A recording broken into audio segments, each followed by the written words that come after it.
quand j'en ai eu marre du système médical défectueux, j'ai dit qu'il n'y avait pas de santé au Sénégal sama yuuxu ba 1990.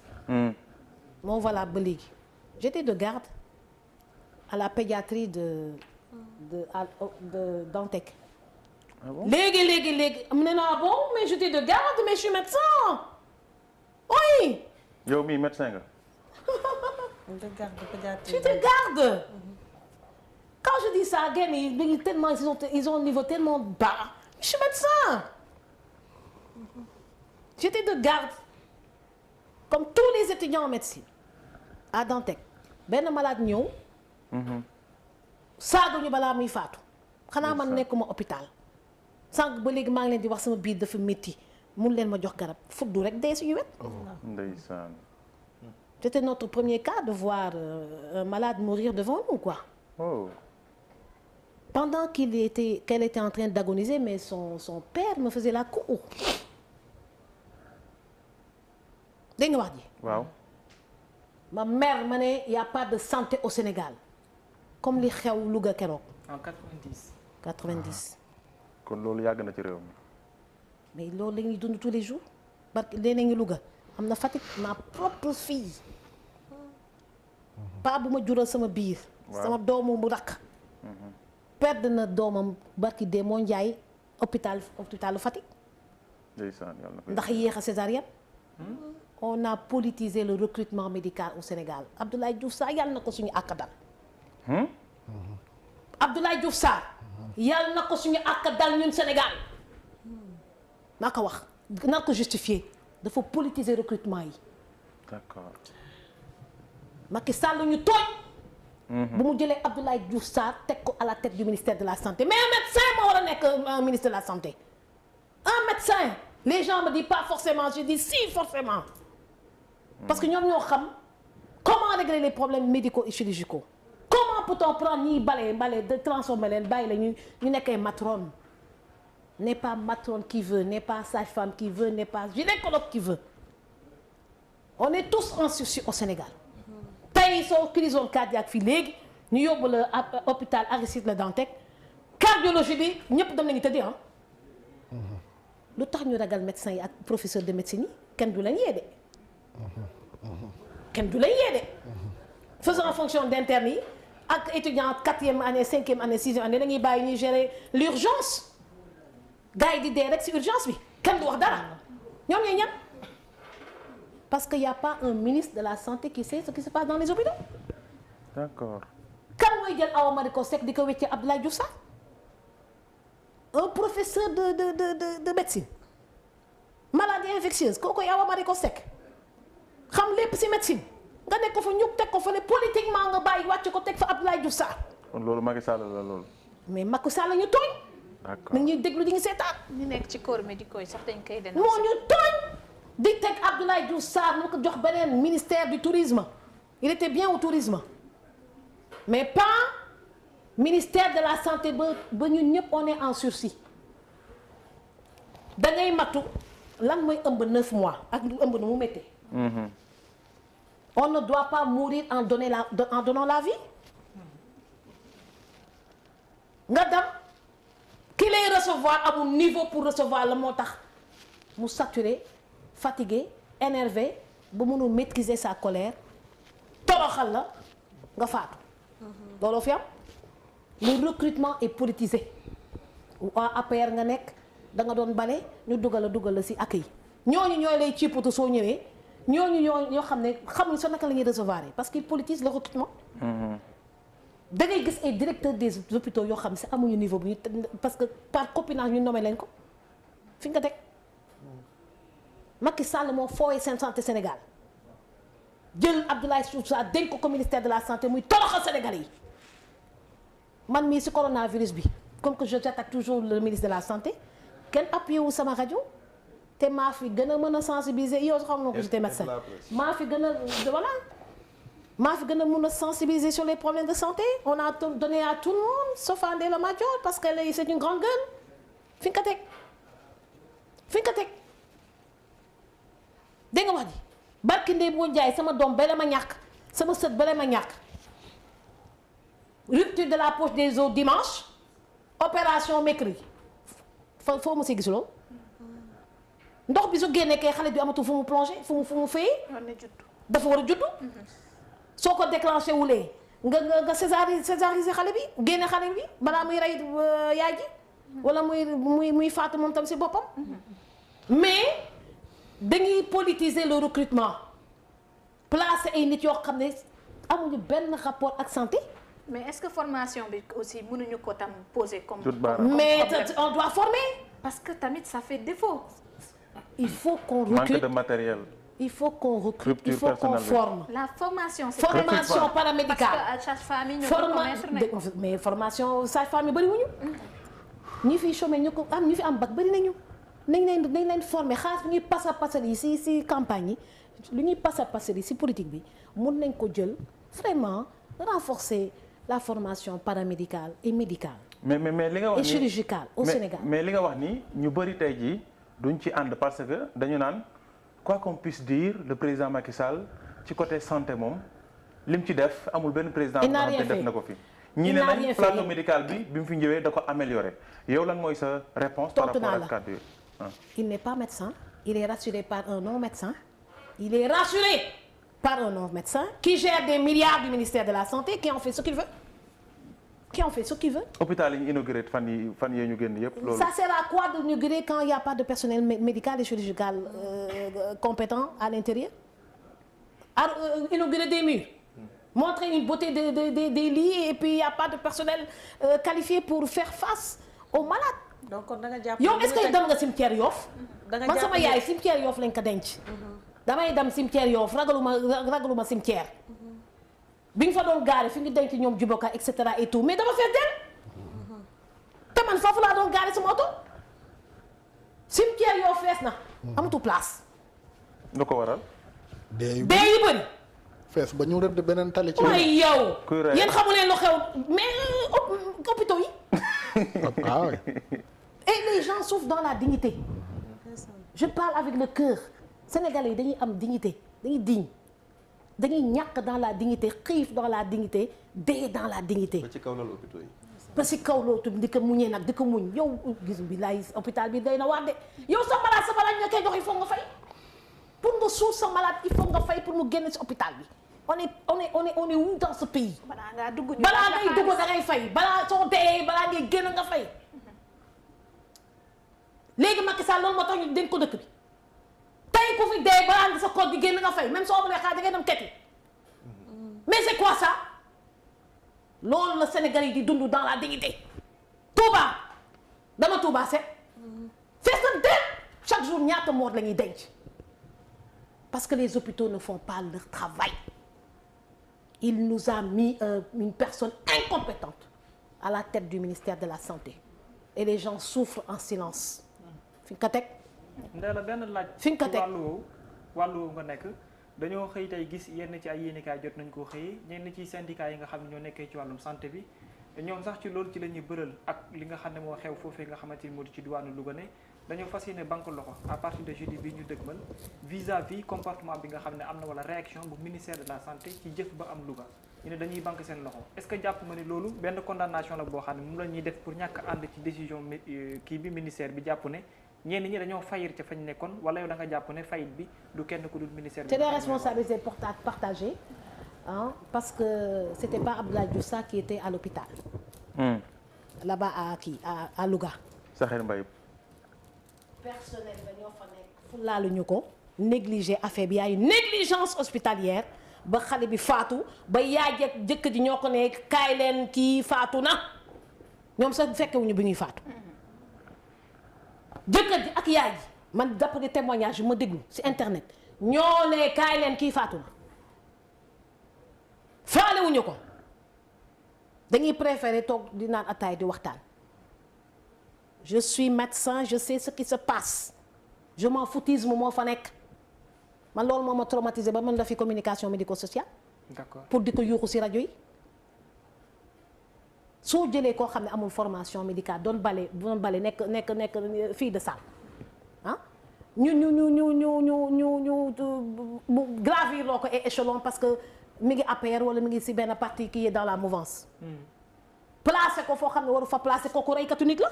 d'accord dafa nar a di rey nit yi. est-ce que rompre ñu seen contrat sax ak bi ñu sekkaloon askan parce que tout à l'heure maa ngi gis seen réaction ci réseaux sociaux yi ndax am na groupe boo xam te ne ay médecins ñoo fay ne sénégalais ku jaaxle da ngay dem foofu poser sa question ñu jox la ay conseils am kenn ci ñoom ku bind ne comme que situation bi nii la damay téye samay conseils ku amati conseil na nga dem xool feneen foo koy jëlee te bu dee loolu la itam bu leen demati hôpital dina gën a yomb ci yàlla loolu kàddu yooyu di jógee. kàddu boobu jógewu ci médecin du waxee noonu. médecin ko bind.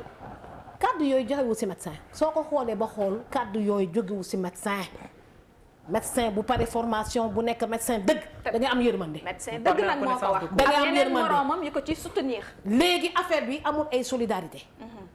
il faut dire la vérité. bañ a suturaal nit. recrutement bi moo baaxul. médecins yi sonn nañu damm nañu tàyyi nañu dañuy consulter ba yëpp xam ndax tellement que malade dañuy bëri te bëri wu ñu ñoom il faut qu'on recrute il faut qu'on forme su ko defee dinañ mën a jël en charge les malades qui viennent. d'accord Ndella ma ñëw fii ni day dee. ñu gaaw a suul. bàyyi leen di gaaw a suul dañuy gaaw a suul bàyyi ma leen ma wax li may wax c'est important. nit dee léegi nga suul ko au bout de quelques heures. erreur. pour camoufler la véritable cause de la mort. C'est des assassins. nit da ngay bàyyi seet ndax deenam deew. d'accord Ndella. jéem ko sauver. alors cher bi. le fait ce qui se passe dans les structures hospitalières c'est de l'assassinat. mais maman Ndella da nga wax c'est de la négligence da nga wax en personne en danger. da nga wax non assistance en personne en danger loolu moo xew ci hôpitaux yi. maman Ndella ñu banaliser ko. maman Ndella da nga wax léegi. soo gisee may waxee nii ci xol parce que dama koy dund. loolu am te du bokk ma ci ñoo xam dañ koy nëbb. dëgg la professeur de médecine yi teg seen bopp buur. midi yi wàcc nañu. ci bëri cabinet lañu am seen cabinet dans les structures dans les cabinets médicaux. kii consultation yi léegi soo ñëwee ñu ne la mën nga fay 25 000 francs. soo ñëwee sama cabinet médical privé. au détriment de la structure hospitalière et que le ministre en cause maman Ndella ne peut rien dire parce que complexé. mais da nga wax ñaari wax léegi ci Abdoulaye Diouf Sarr ñemewul Abdoulaye Diouf Sarr da nga wax ñaari wax complexé parce que ñemewul tirer sur la sonnette d'alarme. léegi Ndella wax man professeur médecine si vous devez donner des cours vous devez donner vos cours si vous devez consulter vous devez consulter mais vous devez pas transformer l'hôpital en lieu privé. d'accord boo xam day am consultation 5 000 ak consultation 25 000. Ndella d'accord d'accord c'est pas normal. c'est pas normal alors Ndella ñu may tuuti Cheikh bi mu dugg moom aussi. ndax dama yéen ñaar ñu continuer waat ndax yéen ñaar yéen a bokk waxtaan. waaw bien sûr alors Cheikh bi. waaw li may wax dama ko maîtriser nag moo tax. waaw parce que docteur dama ko maîtriser. waaw dëgg la. tu parles en te ragalu ma leen de. professeur en médecine dañ leen war a remettre à l'ordre. d'accord ñu def seen liggéey. interne ñu remettre à l'ordre ñu def seen liggéey. ministre de la santé ñu wàcce ko teg fa médecin. moo gën. nit yi di faatu cimetière yi di fees del.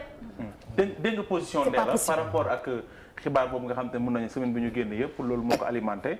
man bëggoon naa am sa appréciation wala boog sa gis-gis par rapport ak situation bi am foofu ci hôpital ba. mais également décision bi nga xam te ni le président Macky Sall jël na ko mu di dàq ki nga xam moo nekkoon directeur hôpitalu Amadou Sakhir Mbaye bu Louga. bon. Abdoulaye Diouf Sall waroon njëkk a dàq. foofu moom d'accord naa fa ak moom man dama gëm ne guddi googu warul woon fanaan moom ci postam Abdoulaye Diouf Sarr. parce que échec de trop la. Abdoulaye Diouf Sarr doy na rek ci nga xam ndax ministère bi ñu ko dénk échec na ak échecul. kaaw faux médecin boobu jege woon ko. demoon ba nekk cercle privé moom médecin moom ministre de la santé.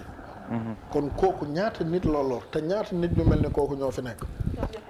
hôpitalu Sénégal yi moom situation bi umpul kenn ñun ñëpp dund nañ ko.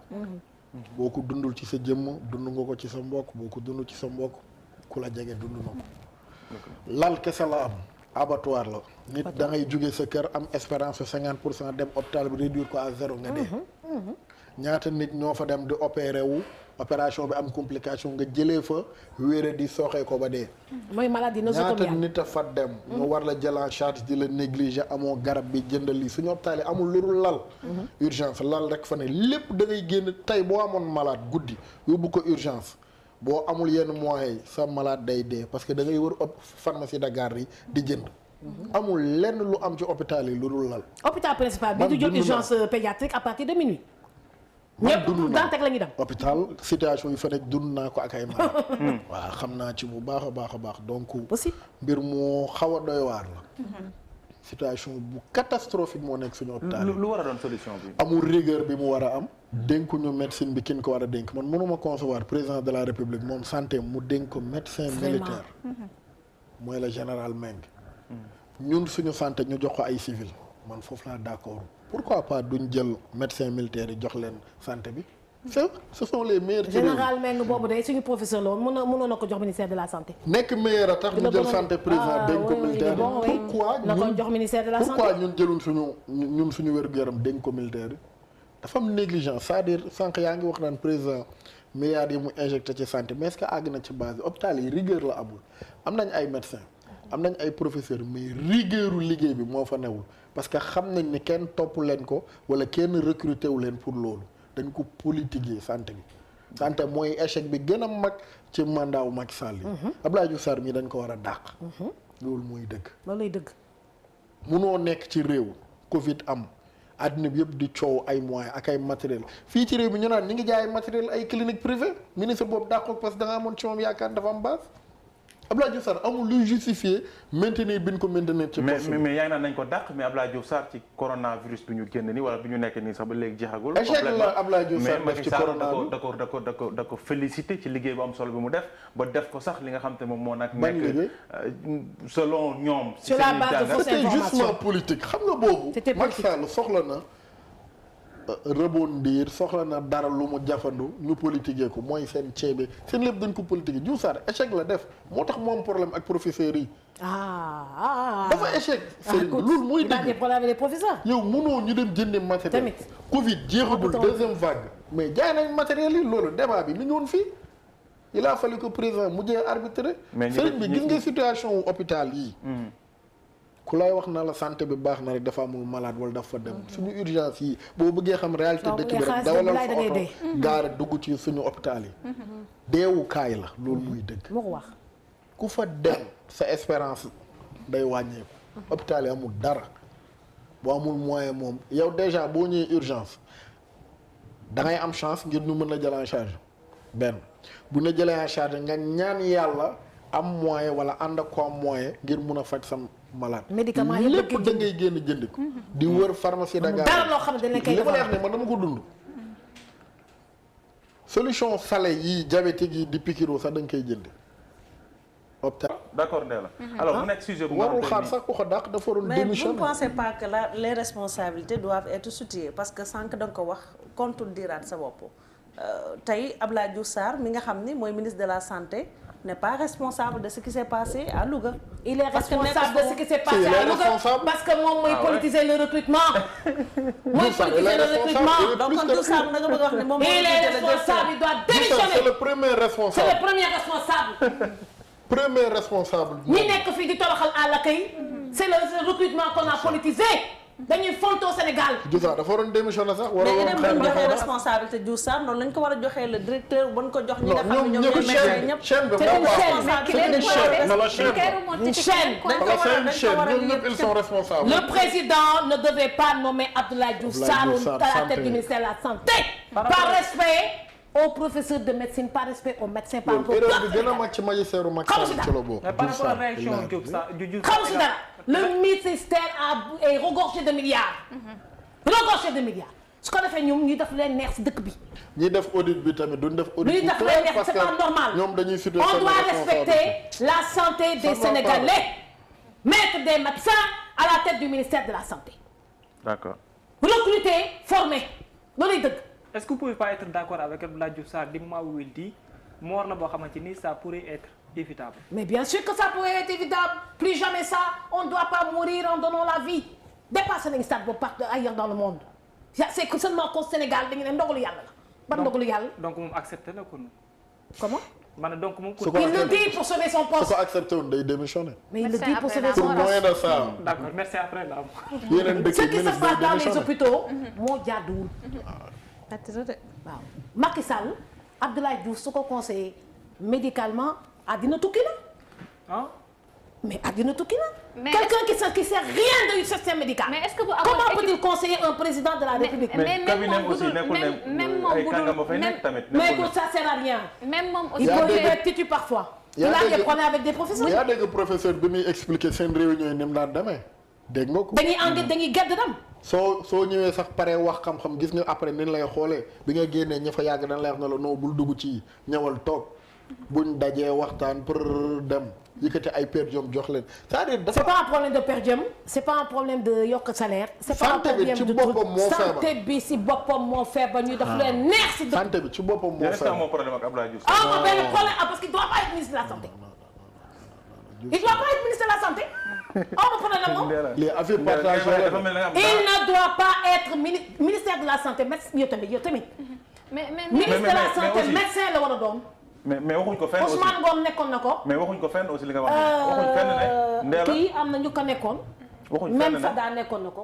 et cetera Ndéla mais c'est des postes yoo xam ne y a tellement de milliards à l'intérieur au niveau des programmes. ñu bëgg ko politiser lekk xaalis ba mu jeex tàkk. man li ma bëggoon xam moom mooy même bu dee en politique lañ fa teg ngir mu nekk ci boppal ministère bi problème bi est-ce que mënul woon gën a mën a yomb ñu résoudre ko si toutefois. ba ñu tegee ministre bi équipe ba muy àndal ngir ñu piloté wu ngir ñu jëmale kanam liggéey bi ñu expérimenté bu muy ànd dañ koy ragal wax dëgg. ok parce que gis nañ fa nekk ñëpp ñoo bokk promotion. gis nañ fi ñu fiy tab du ñu fa nekk ñëpp ñu ma fay seen. ñoo defandoo médecine ñoo bokk promotion. dégg nga wax ñi mu nommé ñëpp. ñu fa nekk ñëpp ñu koy seen ñoo bokk promotion. donc ñoom ñëpp ñoo bokk promotion. est-ce que c'est pour dire donc que ni ministère de la santé équipe ba fa nekk équipe de mag wi la wala équipe. c'est pas un problème mag yi ba fa xam nga ministre dañ koy ragal ministre dafa am pouvoir. moo lay affecté dañ lay mété doo jot. mooy def loo ko neex. nee naa la ministère de la santé. médecin moo koy diriger. mu mën a dox. pour mu mën a dox. d'accord. kenn du jël Awa Marie Seck di ko remplacer par Abdoulaye Diouf Sarr maanaam tay lañu daf ñu tayle. santé bi Macky Sall dafa tayle Sénégal côté santé maa ko wax te moo am. d'accord. et là il n'a pas respecté le peuple sénégalais parce que la santé des Sénégalais doit être gérée par des médecins correctement ñoo xam ne am xolu yërmande nit yaa ngi dee Sénégal cimetière yaa ngi fees dee kenn du wax man dee la maa jot damay wax yuuxu waaw parce que les premiers assassins c'est eux qui ont osé mal diriger ce médicalement la santé des populations c'est des assassins. D'accord. Ils doivent sauver le Sénégal. Oui. am yërmande. C'est des assassins. yaa ko réyal Sénégal dañu war a toppatoo maladie correctement. pour mën a toppatoo maladie correctement day fekk nga am connaissance médicale.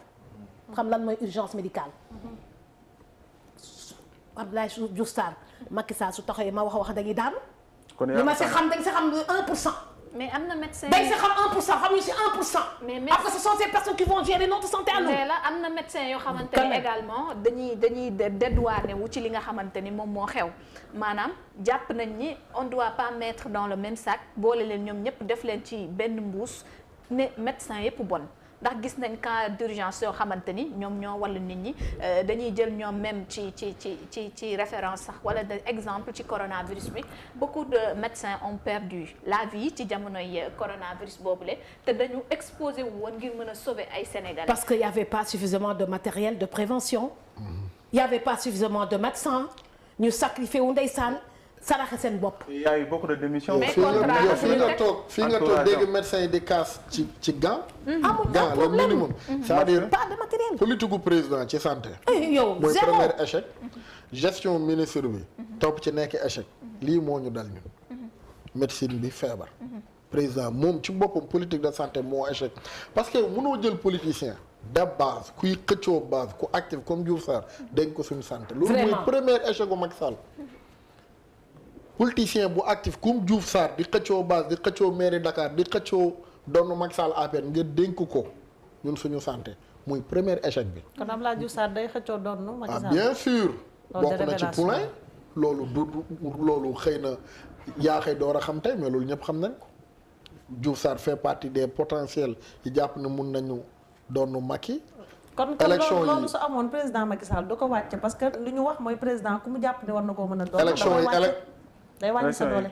élection yi testam la woon fi mu toll nii Diouf Sarr day xam tax joxu ko mairie Dakar fi mu toll nii day tëj gémmiñam parce que da doon xëccoog Amadou Ba légitimité bi fi mu toll nii amatul légitimité day noppi bokk na ci potentiel yi foogoon ne mën nañ doonu Macky Sall donc da ciy génn gëm naa ne remaniement bu ñëwee dañ koy dàq moom postam moom siège éjectable la fi mu toll parce que dafa cumuler échec yu bëri dafa cumuler échec politique cumuler échec de travail donc Diouf Sarr postam toog fa amatul légitimité du ci politique du ci liggéeyam d'accord Cheikh bi ñu dugg ci beneen ponk foog naa ne ponk bi ndee la c'est bon ah bon affaire santé moom du musa baax santé moom mënul jeex xanaa da ngay tënk maanaam sa jooy xol fësal nga ko ndeysaan maanaam donc fii santé da ngay gis xale boo xam ne mi ngi doog a juddu service néonatologie bu baax sa amuñu ko Sénégal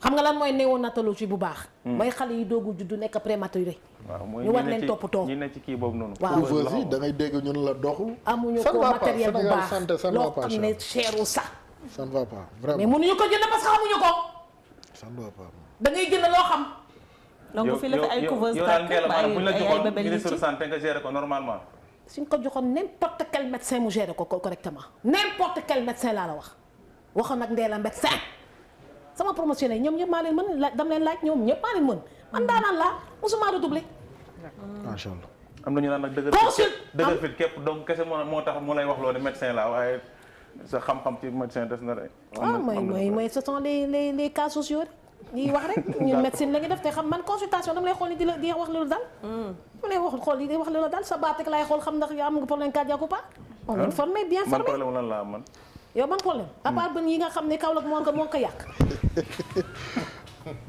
ay dara loolu benn problème du bëñ yi te dam defal ko ñu mu weex taal léegi defe naa bët yi defe naa am yopp ma soo sumee ko woon nag ma consulté la bu baax a baax il faut nga sumee ko ñu consulté la inspecté la percuté la palpé la ausculté la ma ne ndax médecin la woo pas